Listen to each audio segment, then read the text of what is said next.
This is Spoken by Elswith, a Femdom hypnosis podcast. Be sure to like and subscribe.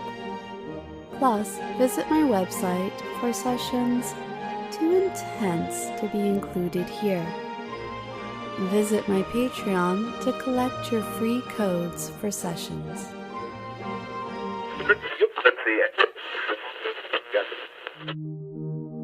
Lucky you, it's time for another free session, and it's not about waltzing, but it is about threes. I'm going to try something different out today and mark where the actual session begins in the YouTube post, so you can jump to it. But if you've already started looking for that little mark, think about not skipping ahead. Wouldn't it be nice instead to listen to my few minutes of talking to you, just warming up to each other?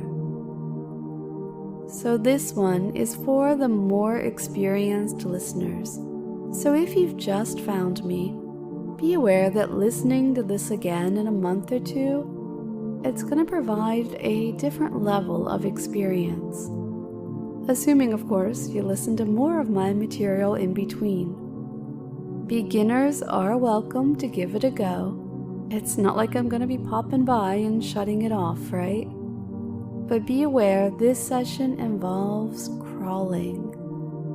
Yes, hands and knees, which you're welcome to do in the shared headspace and not in your actual space.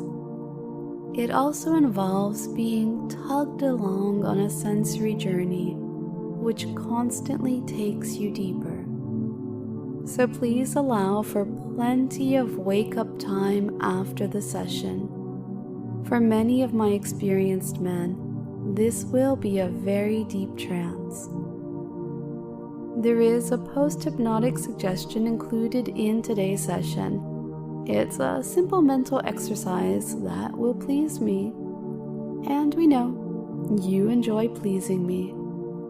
If you are a beginner, jot down your thoughts and feelings, and in a month, go ahead and do the session again and send the results to me. Consider yourself to be part of a, poorly designed study for hypno fetish kinksters. You can even imagine me in a lab coat, if it helps. Alright, so today's Femdom hypnosis experience, it has a conversational induction that will explain the threes in more detail. You're unlikely to have any issues with this version, but the safe word setting, it's always recommended. You can also download this session to repeat at your leisure. It's available on the website for a small fee, but if you're a patron, use your code and you'll get it for free. The conversational induction is a bit trickier for newbies, yet it's a valuable tool for lulling your mind and allowing you to experience remarkable trance. It's time now to get ready. Find yourself a comfortable spot and let's breathe together.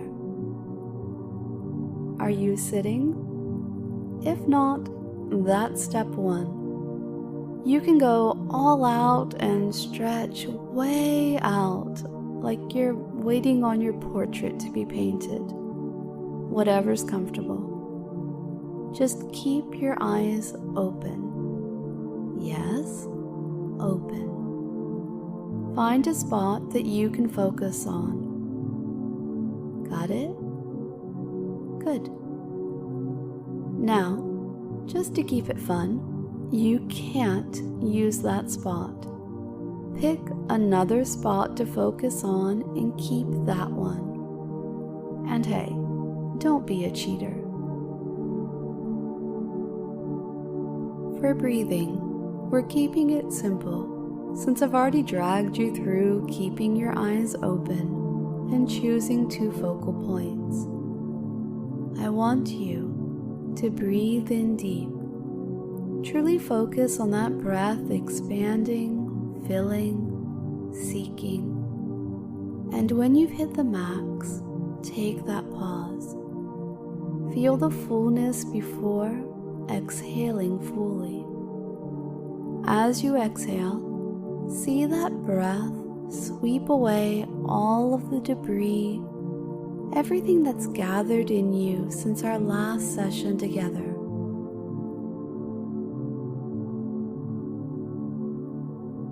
Really let that breath get into those nooks and crannies and excavate what needs to go. If you do need it back later, you can get it. It'll be waiting. But for now, there's nothing else you need to do but to breathe in, breathe out, prepare yourself.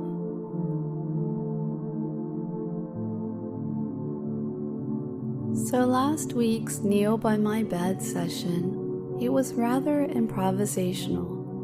It's been a while since I pushed the record button armed with just a couple index cards of notes and phrases. But the feedback I've received has been fantastic, so thank you for that.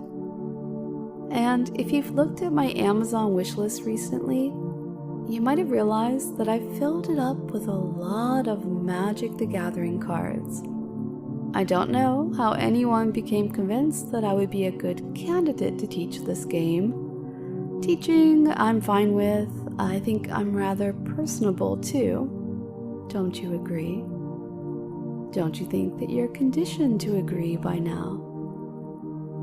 Maybe it's because I told some people in my extended friend group that I had inherited a bunch of cards from an older sibling at some point.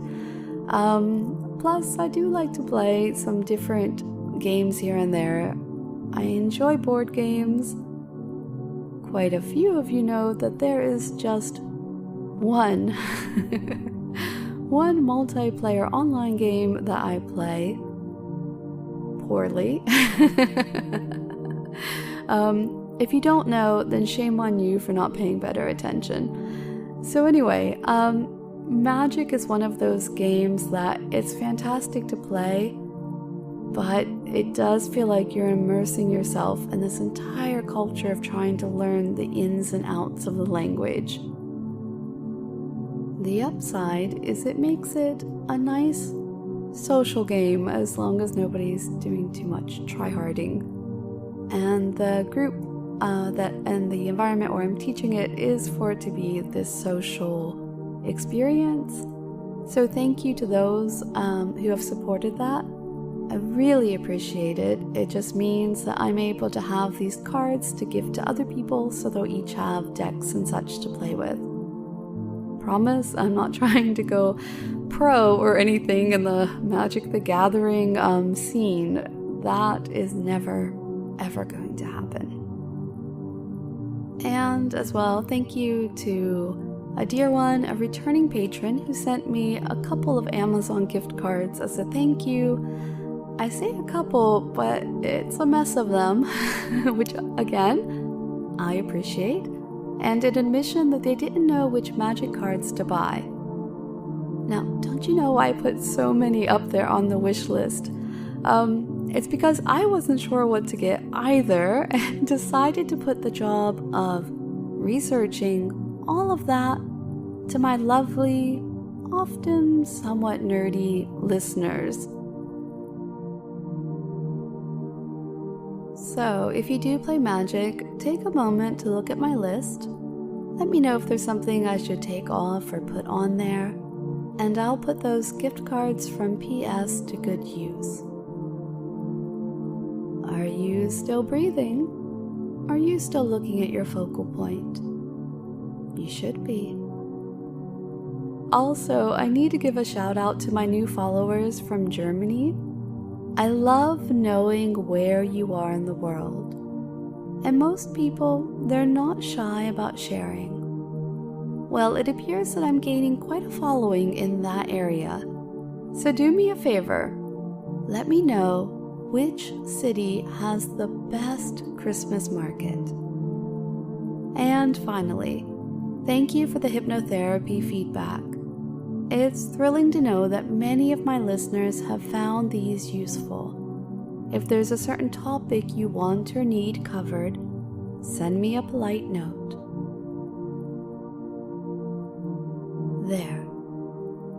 There we are through all of the announcements, giving you plenty of time to breathe, plenty of time to look at that focal point. And on that note, close your eyes. Go on and close them. It feels good, doesn't it?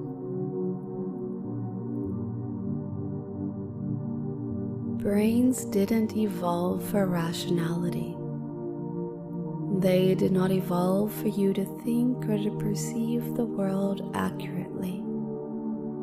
They didn't even really evolve for you to see or hear or feel. Brains evolved to regulate a body so that it could move around the world efficiently. So let go of the rational and float in this session, allowing yourself to experience the pairing of two before I add in the chaos of a third. Are you familiar with the 3 problem? Well, let's start basic. Guy meets girl, girl meets guy, you have a pair, balanced. 2s are easy.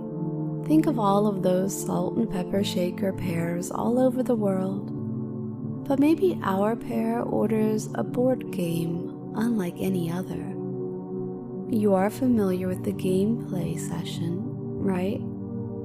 If not, I won't give spoilers, but you also won't get where I'm heading. If you are familiar, you know how this could lead to an interesting 3. A very, very interesting 3. And then the logistics of what goes where, who goes where, and such. Doesn't sound like much of a problem, does it? For the loftier thinkers, it has been. In everyday life, groups of 2s and 3s can seem inconsequential. 2 friends joining another brings the total to 3. It's the sum of the parts, what scientists call a linear increase. But in many aspects of nature, 3s, 1, 2, 3, have an almost magical power to sow chaos, to become more than the sum of their parts. Scientists call them non-linearities. In short, the interval from 2 to 3 can produce a counterintuitive jump in complexity, as Newton found to his dismay. Uh-oh, are you worried this is gonna be more of a lecture than hypnosis? Trust me here. You know how to follow my lead and allow that brain of yours to reach the necessary state, where our 3s relate more to you and me. But come on, hang in there for this conversational lead-in and leading down. Isaac Newton was baffled. He was already famous for discovering how gravity holds the universe together, and for using that knowledge to predict the movements of celestial bodies, like the moon's path around the Earth. Now, by taking the sun's gravitational tugs into account, and we do like tugs, well, he thought it would improve his lunar predictions, and instead, it made it worse. It made his head ache and kept him awake so often that he said he would think of it no more. Thinking no more is a lofty goal in itself. I want you to imagine an ocean, or if water isn't your hypno thing, let's go for air. Either one will work for our little chaotic 3 lesson. a way to learn more about this jump and disorganization. In whirlpools and maelstroms, tornadoes and hurricanes, if two of the swirling bodies get close, they move ahead in straight lines or circle each other. Imagine the two, the moving ahead or circling. 1, 2, moving. 1, 2, options as they move. And then 1, 2, 3. With 3, things immediately get more complicated. Imagine your two bodies joined by a third. Do they go along in a straight line, circle, or collapse into each other? Does one get consumed while the other two carry on? It gets very disordered and unpredictable. But disordered and unpredictable can be fun in the safety of a shared headspace. And next in our 1, 2, 3 examples is another science one. I figure we've gone from simplest to complex, and soon we'll dive into those related to us. I will have you on your hands and knees. But the first example of our friendly friends going from 1, then 2, then 3, and our whirlpools swirling, eddying, moving in the deep, going from 1, then 2, then chaotic choices with 3. And now, can you see in your mind's eye atoms? These little building blocks that are easily forgotten, yet fascinating to consider. So much depth and complexity that many don't dare learn about them at all, or just recall struggling. But there's magic there. I suspect you can relate to this complexity of being dismissed out of hand for being too hard or esoteric, trying to explain something and wondering how the hell you can do it without freaking out the other person or seeing their eyes glaze over. On that first date, is it easy? The usual bio of who you are and what you do. The second date, digging in a bit more, sharing those thoughts and feelings. But by the third, this is where it kicks in, doesn't it? That third date that often makes or breaks a budding relationship. Do you have an elevator pitch to describe your likes and lusts? A 30-second intro to who you really are at midnight, when lust kicks in and inhibitions go out the window. The dates. 1. A forklift operator who enjoys walks in the park. 2. But doesn't care for social media and truly wants to meet someone who enjoys avant-garde fiction. Then 3. Oh, and did you mention the interest in mental domination, lucid dreaming, and feeling more through words than many others can with hands? And.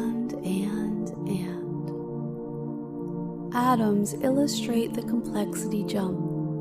Hydrogen, the simplest, has 2 main parts, a nucleus, 1, and a single circling electron, 2. Physicists can predict with great accuracy the future states of subatomic particle.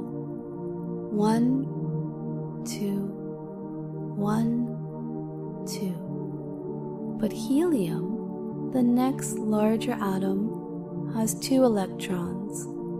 The interplay of those 2 particles with the element's nucleus, 2 plus 1 becomes 1, 2, 3, throws them into a complicated state beyond the comprehension of science.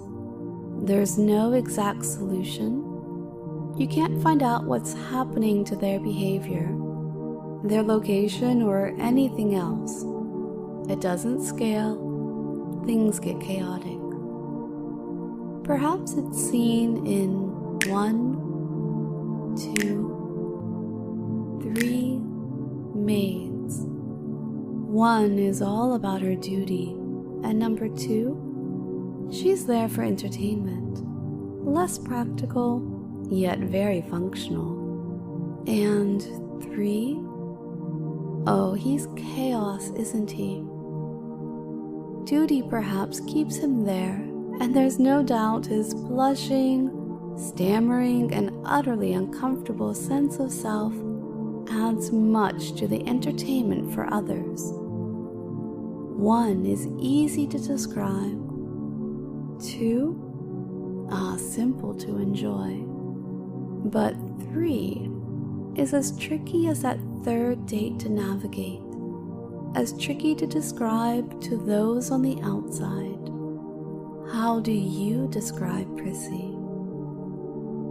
1, 2, 3. Count for me. That's 1. The count of 3 is step 1 for me. 1, 2, 3. Count for me. Step 1 of 3 is counting. 1, 2, 3. And I'll add in the 2 for you as you count for me to 3.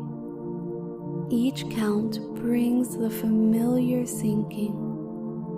Sink for me as you count to 3, adding these 2 steps together. 1 is to count, 2 is to sink, and 3 is waiting for you. 1 and 2 paired together are normal. You often count and sink down for me.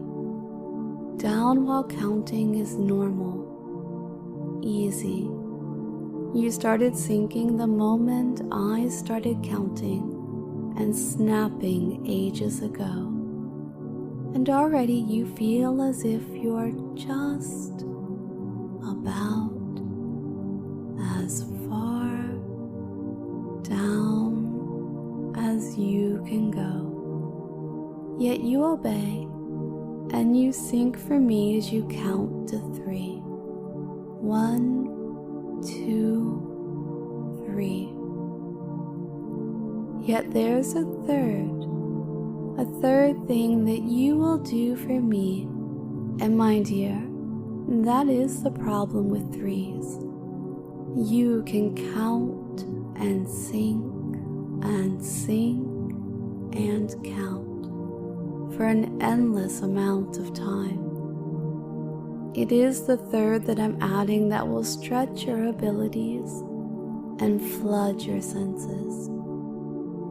Count, sink, crawl, and repeat. Yes, repeat. Count 1, 2, 3. Now sink down on hands and knees. Count, sink, and crawl. Crawl as you feel your limbs so loose and the ground has a noticeable give, as if reluctant to support your sunken weight, or simply yielding to your desire to sink further. Your hands and knees leave behind imprint footprints that fill with water, or is it mist? Fill almost instantly, leaving a temporary mark before the displaced moisture seeps back into the ground, down into the ground, a reminder of your passage. The ground's consistency, it shifts as you move, with areas of firmer ground occasionally giving way to pockets of greater saturation, causing a subtle sinking sensation beneath your body as you crawl along. Count 1, 2, 3. Sink. Crawl. Repeat. This is your present, your past, your future, your 3 selves as you move. This isn't quite a problem of 3. It's a challenge and change. Perhaps you've chosen to barely sink, leaving shallow indentations as you go. Or instead, you're neck deep, swimming as much as crawling, striving, struggling, barely moving forward as you exert your entire self, as you continue to count, sink, crawl, repeat. But where are you going, dear man, dearest pet? You've obeyed, and you're doing marvelous, yet where are you going? Is there a maze? You like that, I know. Being lost in a maze, the mixture of emotional and sensory elements, confusion, disorientation, uncertainty, and that heightened awareness of surroundings in this headspace. It's vivid. It's you. It's why that 3rd date poses no difficulty for us, does it, dear? Using the mind to heighten experiences, using hypnosis to descend to discover, or ascend to reveal, is exciting, thrilling. And even as I say this, I know part of you has hit a little snag, hasn't it? That is a problem with sinking, surrendering, trusting the same voice over and over. That 3rd element is one you trip over. Thank goodness you're already crawling, and it limits how much more you can fall. Because falling is inevitable. Even as you choose careful paths, attempt to stay on firm ground, the walls of the maze rise like silent sentinels, towering over you, creating a sense of confinement, or a welcome barrier from the mundane, the rest of the world that doesn't understand this counting, sinking, crawling man making his way through my maze. The weathered textures intermixed with leafy hedgerows, the greenery brushes against you, like my words brush against your mind. Words you may not have chosen or expected, yet much like that hidden sphere created elsewhere, they find a home. It's not your fault, nor is it mine. Neither of us want your life to be difficult. You know that I want good things for you. I give you good things, This is important to me.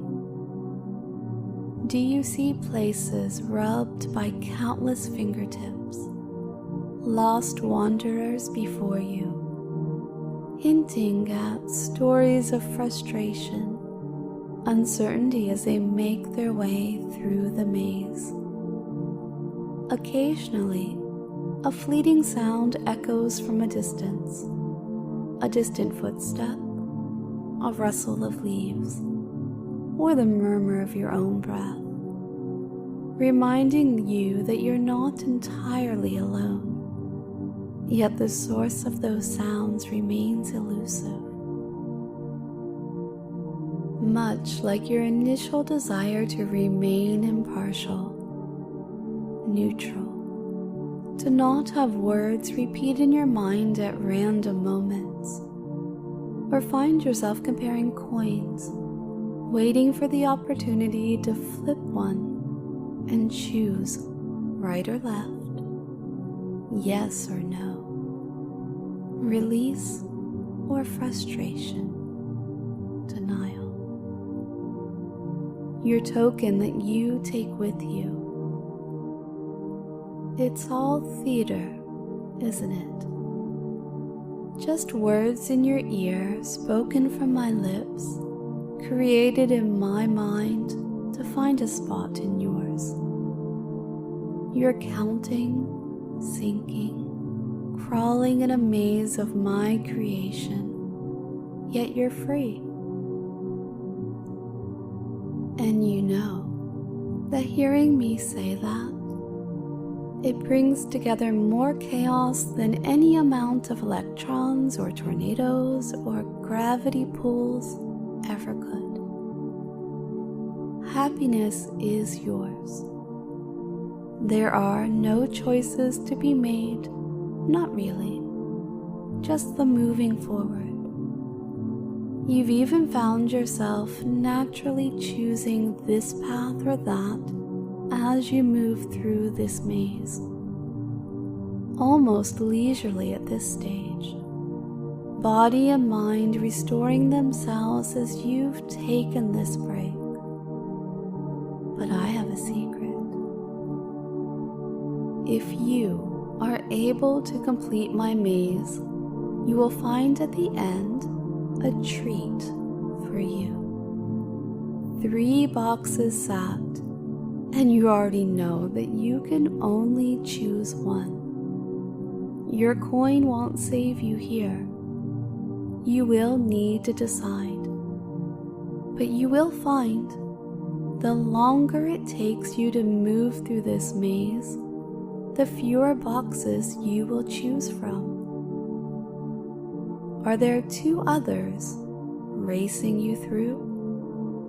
Maybe your competition is a maid, a suitor, a valiant knight, and a ship captain. Who is your competition? Maybe it's simply time.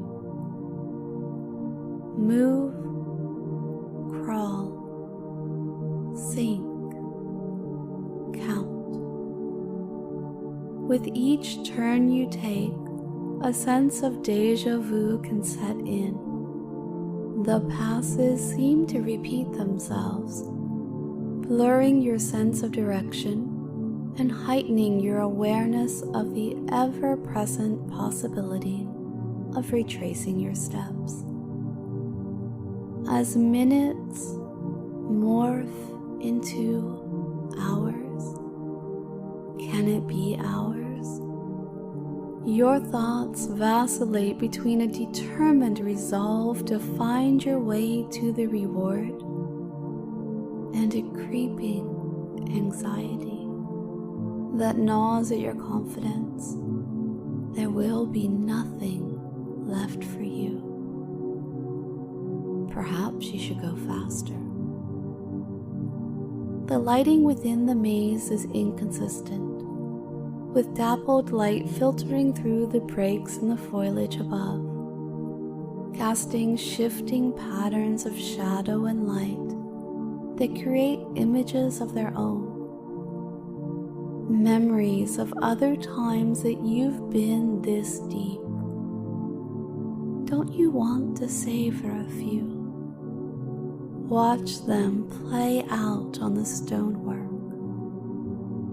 Rest, pause, see yourself.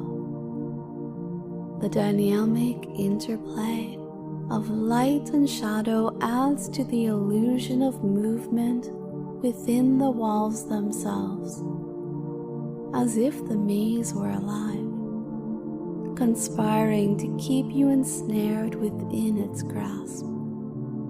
Shh. Hush now, be calm. I've already promised you are free, as free as you want to be. Do you want to be free? Do you want your reward?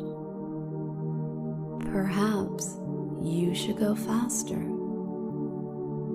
1, 2, 3. Navigating the maze. Starting again with navigating. Okay. Navigating the maze becomes an exercise in trial and error. Some paths lead to dead ends, leaving you to backtrack and reevaluate your choices. And isn't that exactly what you've been doing? Evaluating choices. The freedom to do so. Other choices seem promising at first glance, but ultimately you loop back to where you began. Time becomes a fluid concept, with your perception of it slipping away as the boundaries between wants, needs, left turns, rights, sinking, moving, freedom, capture. The construct of each concept begins to blur. Emotions run the gamut from frustration to a fleeting hope that each turn will reveal the exit and your reward. A sense of isolation may settle in as the challenge of the maze consumes your attention and isolates you from the outside world.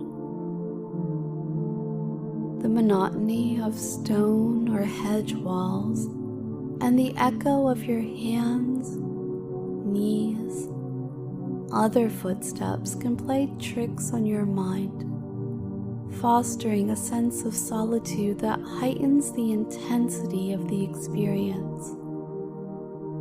The complex network of passages and walls as complex as you are, as we are, as this experience of trust and obedience, being taken under, and openness to experiences that run the spectrum from vanilla meditation to blush-worthy topics.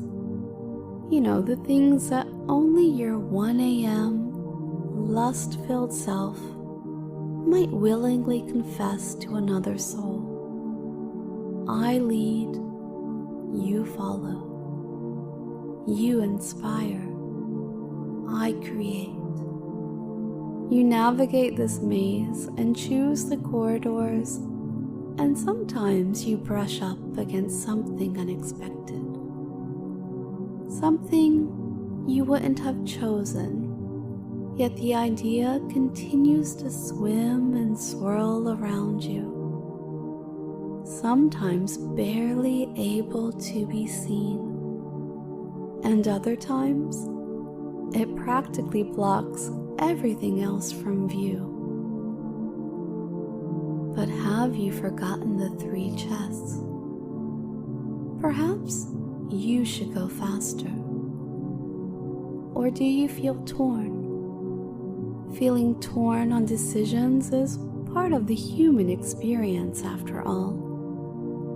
Feeling uncertain, feeling vulnerable, the battle of feelings.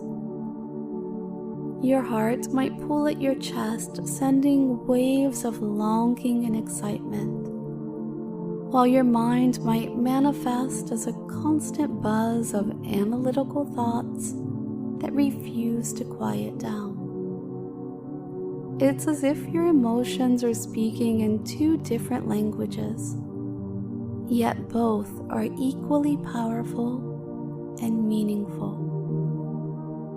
This complex, intense, internal struggle. Count for me. Sink with 3. Crawl and see what is waiting. I think you know the answer. Find yourself now at that last turn. Look and see. Are there 3? How many do you have to choose from? Feel yourself. Feel yourself guided to the correct answer. You know how long it took for you to go through the maze. You have an idea of the reward that you deserve. Take this time now to focus solely on that.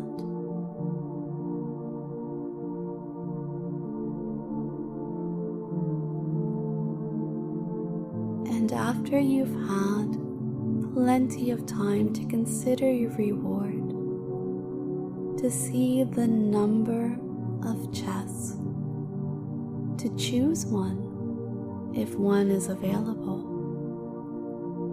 we will begin the process together of leaving trance behind, of waking.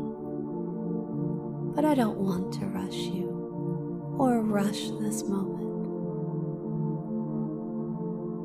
Focus, see, choose.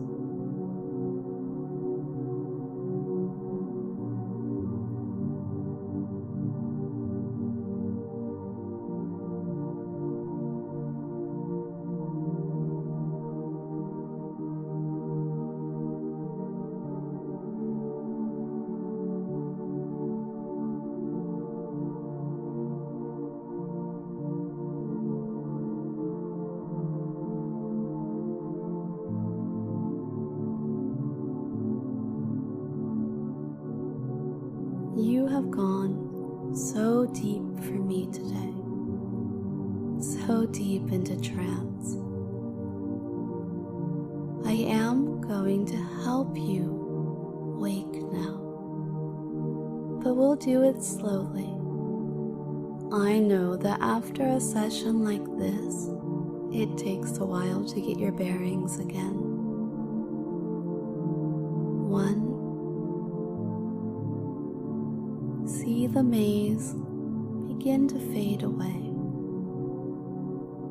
2. Feel yourself in your actual surroundings, outside of the headspace, in your own space. 3. Feel energy come back into you. Even if you choose to fall into a natural sleep after this, you still need to leave trance behind, to leave that headspace behind. 4. Feeling aware of where you are, feeling aware of your mind, your body, your emotions, knowing you will give yourself time after this session to process through those emotions and feelings, being gentle with yourself. And count 5. Trance left behind, fully back to yourself. And this is when you can decide, and I'll let the music just keep on playing for a while. Let it fade out naturally. But this is where you can decide to fully wake and go on with your day, or fall into a natural sleep, and then wake up refreshed.